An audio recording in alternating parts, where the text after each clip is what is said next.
Hello guys, कैसे हैं आप लोग। एसएससी की तरफ से most desirable vacancy SSC GD की वैकेंसी जो है तो निकल के आ चुकी है। इस बार एसएससी के काफी ज्यादा पद निकले हुए हैं, 24,370। हालांकि हम इसे बहुत ज्यादा तो नहीं बोल सकते क्योंकि पिछली बार भी इससे ज्यादा निकले थे और इस बार जो न्यूज में आ रहा था वो 75,000 के समथिंग ऐसे कुछ पद बताए जा रहे थे कि निकलेंगे। लेकिन फिर भी जितना भी निकला है कम से कम एसएससी टाइम टाइम पे निकाल तो रहा है। बाकी तो ऐसे एजेंसीज है कि जो कि निकालते ही नहीं है। व्यापम को देख लीजिए आप, और भी काफी सारी वैकेंसी है, रेलवे की अटकी पड़ी है जो कि आ ही नहीं रही।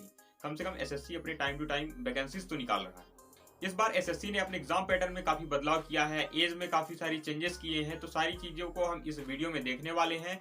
एसएससी जीडी एक मोस्ट डिजायरेबल वैकेंसी होती है क्योंकि जो एसएससी की जो तैयारी करते हैं जो लोग सीजीएल की, सीएचएल की, एमटीएस की, सभी लोग इसका एग्जाम देते हैं। और काफी सारे लोगों की समस्या होती है इसमें एज को लेकर और लंबाई को लेकर, तो उसके बारे में हम थोड़ा लास्ट में बात करेंगे। और इसके अलावा अगर आपको इसका डिटेल वीडियो देखना है पीडीएफ का, तो हमारे डिस्क्रिप्शन बॉक्स में इसकी लिंक मिल जाएगी, जहां पे मैंने एसएससी का जो ऑफिशियल पीडीएफ आता है वहां पे डिटेल्स में सारी चीजों के बारे में बात की है, लंबाई के बारे में, एज के बारे में और एग्जाम पैटर्न में क्या बदलाव किए गए हैं। यहाँ पर हम इसके बारे में शॉर्ट में देखेंगे। एसएससी जीडी एक काफी बड़ी वैकेंसी मानी जाती है। इसके कम से कम मान लीजिए आपकी 70-80 लाख के आसपास फॉर्म जाते हैं पूरे ऑल इंडिया से। इतने बच्चे फॉर्म भरते हैं और 30-35 के समथिंग पेपर देने बैठते हैं हर साल, और 20-25 हजार नो डाउट वैकेंसी भी अच्छी निकलती है। तो इस तरीके से ये वैकेंसी आपको भरनी जरूर चाहिए, ये फॉर्म अगर आप इसके लिए एलिजिबल हो तो चलिए अब देख लेते हैं इसके बारे में। हाँ तो दोस्तों, एसएससी जीडी जो है तो कांस्टेबल की वैकेंसी होती है। इसमें BSF, CISF, ITBP, CRPF, NCB, SSF, Assam rifles, इन सभी के पद होते हैं। एसएससी जीडी 2022 का ये शॉर्ट डिटेल्स नोटिफिकेशन है। इंपॉर्टेंट डेट्स की सबसे पहले हम बात कर लेते हैं। तो यहाँ पे आप देख सकते हो इसकी जो एप्लीकेशन फॉर्म स्टार्ट हुआ था वो 27/10/2022 से स्टार्ट हुआ था, और इसकी लास्ट डेट है 30 नवंबर 2022। और एग्ज़ाम फीस पे करने की 1 तारीख दिसंबर की है। पहली तारीख को आप इसका जो पेमेंट है वो लास्ट डेट है। और इसके बाद हम बात कर लेते हैं इसकी एग्ज़ाम फीस की। तो 100 रुपये जनरल, ईडब्ल्यूएस और ओबीसी के लिए 100 रुपये है, और बाकी एसटी, एससी, फीमेल कोई भी कैटेगरी हो उनके लिए 0 रुपये होती है। हमेशा एसएससी का तो यही रूल होता है कि जनरल, ओबीसी और ईडब्ल्यूएस के लिए 100 रुपये, बाकी सबके लिए 0। अब एसएससी जीडी की हम एज लिमिट के बारे में बात कर लेते हैं। इसकी जो एज काउंट की जाएगी वो 1 जनवरी 2023 से एज काउंट की जाएगी। आपकी जो एज है वो मिनिमम 18 साल होनी चाहिए और मैक्सिमम 23 साल। एज पर 1 जनवरी 2023 के हिसाब से इसको लिया जाएगा। और जो रिलैक्सेशन दिया जाता है वो आप इसकी डिटेल नोटिफिकेशन पे देख सकते हैं। रिलैक्सेशन एसटी, एससी जिनको भी मिलता है वो मिलेगा उसी तरीके से। तो अब बात कर लेते हैं वैकेंसीज के बारे में। तो यहाँ पे आप देख सकते हैं 24,369 पोस्ट निकले हुए हैं। हो सकता है कि ये जो पोस्ट हैं ये टेंटेटिव हों, बढ़ भी सकते हैं, घट भी सकते हैं। तो अब यहाँ पे देखिए कहाँ कहाँ की जो वैकेंसी निकली है। जो बीएसएफ की निकली है उसमें 10,497 पोस्ट निकली है, सबसे ज़्यादा इसी में वैकेंसी निकली है। उसके बाद सीआईएसएफ है, इसमें 100।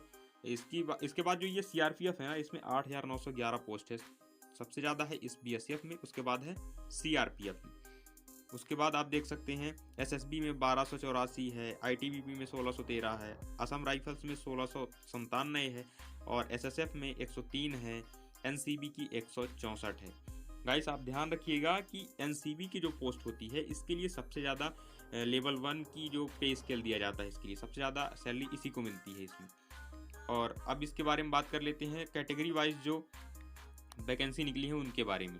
तो यहाँ पे आप देख सकते हैं बीएसएफ में जनरल के लिए 3,733, और ईडब्ल्यूएस के लिए 887, ओबीसी के लिए 1980, एससी के लिए 1405 और एसटी के लिए 917। टोटल 8,922 पोस्ट ये मेल कैंडिडेट्स के लिए था। इसी तरीके से फीमेल कैंडिडेट्स के लिए है। सभी पोस्ट का आप अपने हिसाब से यहाँ पे देख सकते हैं। यहाँ पे आप देख लीजिएगा अपने हिसाब से वीडियो पॉज करके। तो अब चलिए आगे बढ़ते हैं। चलिए बात कर लेते हैं फिजिकल एलिजिबिलिटी के बारे में गाइस। फिजिकल एलिजिबिलिटी में आप देखेंगे सबसे पहले हम यहाँ पे देखते हैं हाइट। तो हाइट आप देख सकते हैं कि 170 ली जाती है मेल कैंडिडेट्स की, ये मेल कैंडिडेट्स की, और फीमेल कैंडिडेट्स की कितनी है 157।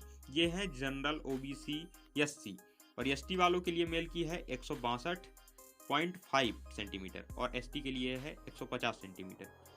इसी तरीके से चेस्ट की बात की जाए अगर तो 80-85 होना चाहिए, बिना फुलाए 80, फुलाने के बाद 85 सेंटीमीटर मेल कैंडिडेट्स के लिए। फीमेल के लिए नहीं लिया जाता, दोनों कैटेगरी में। फीमेल के लिए यहाँ पे लिया ही नहीं जाता चेस्ट, और मेल के लिए एसटी कैटेगरी के लिए 76-80 चाहिए।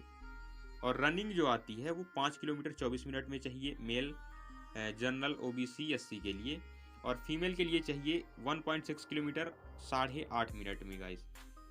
और एसटी के लिए अलग है, फीमेल एसटी के लिए अलग है, आप यहाँ पे देख सकते हैं। तो दोस्तों अगर आप एसएससी जीडी के लिए एलिजिबल हो तो आपको फॉर्म जरूर भरना चाहिए, क्योंकि ये काफी बड़ी वैकेंसी मानी जाती है। इसका पेपर भी हद तक अभी तक तो सही होता था, इजी लेवल आता था, इस बार कुछ बदलाव किए गए हैं, लेकिन फिर भी आपको फॉर्म भरना चाहिए। तो गाइस अब बात कर लेते हैं लंबाई के बारे में। इसमें मेल कैंडिडेट्स के लिए 170 सेंटीमीटर लिया जाता है, लेकिन काफी सारे लोग क्या होते हैं कि 169 सेंटीमीटर उनकी हाइट होती है, लेकिन क्या करते हैं कि वो लोग डाउट में रहते हैं जाएं ना जाएं।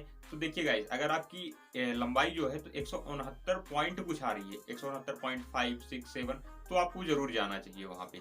और अगर 169 पॉइंट से नीचे आ रही है तो फिर आप उसके लिए वहां पे आप बाहर कर ही दिए जाओगे। तो अगर आपका पेपर देना है आपको तो दे सकते हो, वैसे वहां पे आपको बाहर कर ही दिया जाएगा। अगर आपकी 169 पॉइंट कुछ है तो आपको जाना चाहिए, शायद आपकी किस्मत हो तो जो आपका हो भी सकता है, क्योंकि काफी सारे ऐसे लोग हैं जिनकी पॉइंट में लंबाई थी तो उनका सिलेक्शन हो भी गया है। अगर आपको एसएससी से रिलेटेड और भी इन्फॉर्मेशन चाहिए तो आप हमारे चैनल पे विजिट कर सकते हो, मैंने काफी सारी बुक्स वगैरह के बारे में बताया है। तो चलो दोस्तों, मिलते हैं किसी और वीडियो में, तब तक के लिए जय हिंद।